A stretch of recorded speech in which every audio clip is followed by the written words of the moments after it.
Hi friends, welcome to M&M channel. ఈరోజు నేను చూపించబోయే రెసిపీ ఇంట్లోనే చాలా ఈజీగా చేసుకునే మైసూర్ పాక్.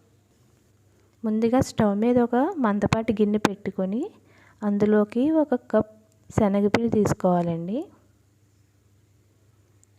స్టవ్ సిమ్లో పెట్టుకొని మనం పచ్చివాసన పోయేంత వరకు వేయించుకోవాలి. ఇప్పుడు ఏ కప్తో అయితే శనగపిండి తీసుకుంటున్నామో అదే కప్తో 1 కప్ షుగర్ తీసుకుని అందులోకి 1/4 కప్ వాటర్ యాడ్ చేసుకుని షుగర్ అంతా మెల్ట్ అయ్యేంత వరకు కరగబెట్టుకోవాలండి.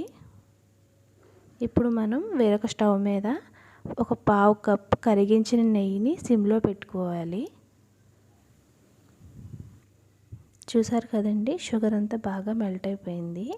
ఈ షుగర్ సిరప్ ఇలా మరుగుతూ ఉండగానే మనం ముందుగా వేయించి పెట్టుకున్న శనగపిండిని కొద్ది కొద్దిగా వేసుకుంటూ ఉండలు లేకుండా బాగా కలుపుకోవాలి.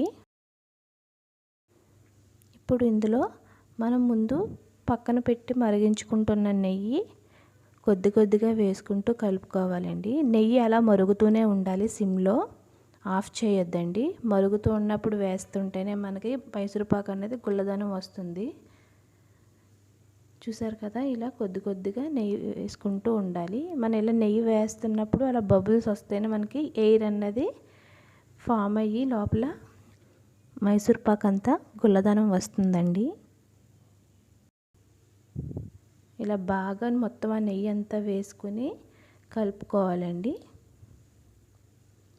మనకి థిక్ కన్సిస్టెన్సీ అన్నది రావాలి. సిమ్లోనే ఉంచి కలుపుతూ ఉండాలి. చూసారు కదా, ఈ కన్సిస్టెన్సీ వచ్చిన తర్వాత ముందుగా నెయ్యి రాసి పెట్టుకున్న ప్లేట్లోకి ఇది ట్రాన్స్ఫర్ చేసుకుని ఈవెన్గా స్ప్రెడ్ చేసుకోవాలి ఫ్రెండ్స్. ఇది కాస్త గోరువెచ్చగానే ఉండగా చాక్కి కొద్దిగా నెయ్యి అప్లై చేసుకుని కట్ చేసుకోవాలండి.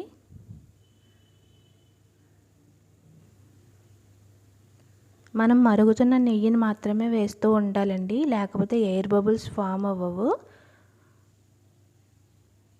చూసారు కదా, ఇలా షేప్ మనకు నచ్చిన షేప్ కట్ చేసుకోవచ్చు. ఇంతేనండి, చాలా ఈజీగా టేస్టీగా చేసుకునే మైసూర్ పాక్. తప్పకుండా ట్రై చేయండి, చాలా బాగుంటుంది. మా వీడియో కనుక నచ్చినట్లయితే లైక్ చేయండి, షేర్ చేయండి, సబ్స్క్రైబ్ చేసుకోండి.